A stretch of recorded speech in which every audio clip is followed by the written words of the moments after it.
Assalamu alaikum. Dear Imam Omar, I hope this finds you well. So I'm feeling better now. Things are really looking up. And on top of that, it's wedding season. The time of the year when you try to outshine the groom and pretend you're him for a moment and that it's you getting married. And this isn't just any wedding. Kareem's getting married, and I couldn't be happier for him. I'm going earlier to help set up, and even got him and his wife some flowers and a pretty nice gift, which I'm pretty sure he's gonna love. And I've gotta admit, I'm looking pretty smooth.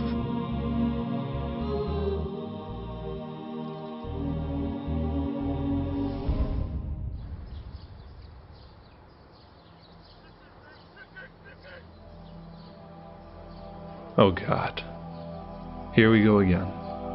People seem to mess up my good and bad moments.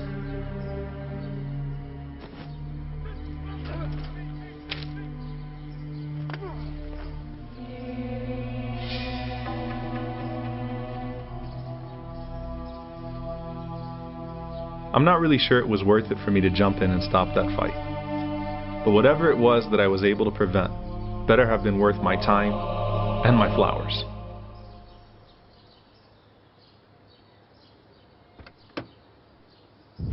But I wasn't going to let that fight spoil my day.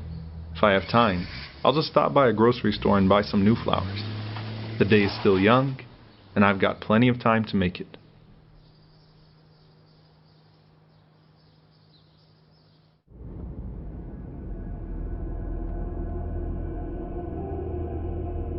You've got to be kidding me. The only reason I got down is because I know Kareem would have done the same. An opportunity presented itself to help someone, and I've learned the value in doing so.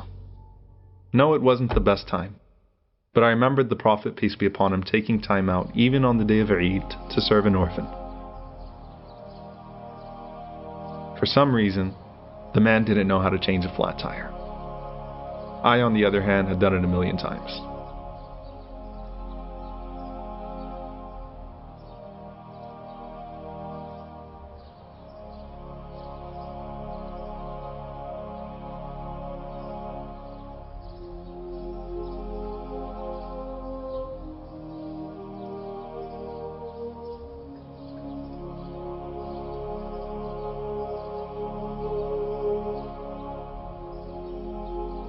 The man was so grateful he actually wanted to take me out to lunch. But I told him I had to make it to a wedding. But his smile made being late worth it.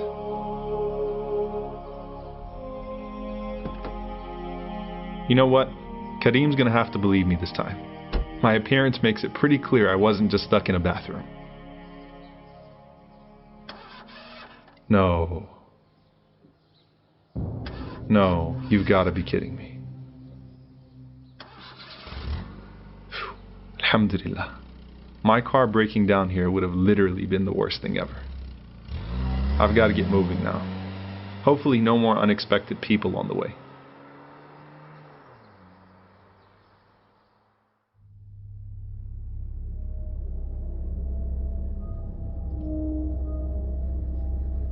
Okay, this stinks. But at least it's not a human being.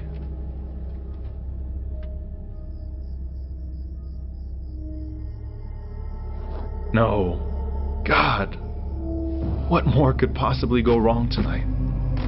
I look like I've been mauled by a pack of wolves now. Just whatever.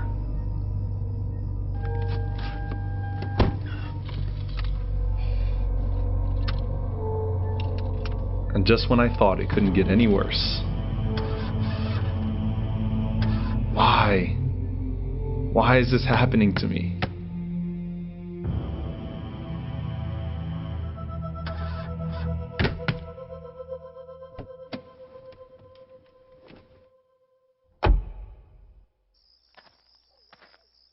At that point, I thought maybe killing myself last week wouldn't have been such a bad idea.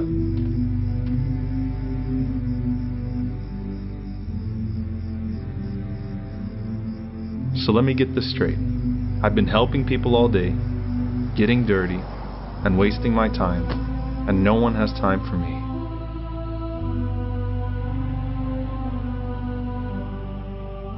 What am I supposed to get out of this?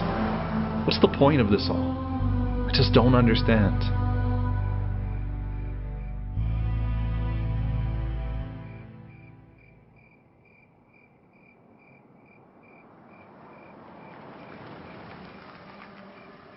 So finally, a guy stops and offers me a ride, telling me I looked familiar.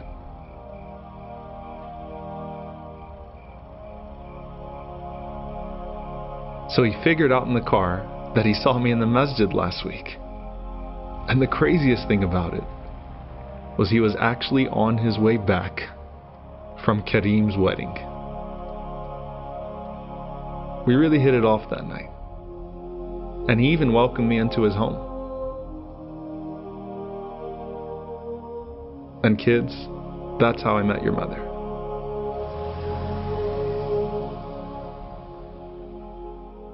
عسى أن تكرهوا شيئا وهو خير لكم. It might be that you hate something and it ends up being the best thing that's ever happened to you.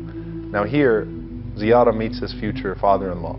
And it might not always end up that amazing, but at the end of the day, how amazing is the affair of the believer? The Prophet ﷺ said, because anything that happens to him, he's always good, because it's such a liberating experience to submit yourself to the decree of Allah subhanahu wa ta'ala, realizing that sometimes things aren't going to go the way that you planned, and that's better for you. And so the Prophet ﷺ told us never to say, if this would have happened, or if I would have done that, because those open the doors of shaitan, because then you start thinking things would have been different. But at the end of the day, Allah prepares you for amazing things, especially when you're doing good things for people. And see, those are the things that can actually even change the decree of Allah subhanahu wa ta'ala. The Prophet ﷺ said, dua, supplication and good deeds can actually avert bad decree, bad qadr. And what that means is that when you're in the state of helping people and doing good things for people and doing things right, and then apparent misfortunes happen, you have to realize at that point you're only seeing a pixel of the full picture that only Allah sees. And Allah's planning is perfect, and your understanding of that planning is what's flawed. And you submit yourself to that, knowing that it's all going to be okay, and that as long as you're in the cause of your brother, you know that Allah is going to be in your cause as well, and you never know who or what Allah is saving you for.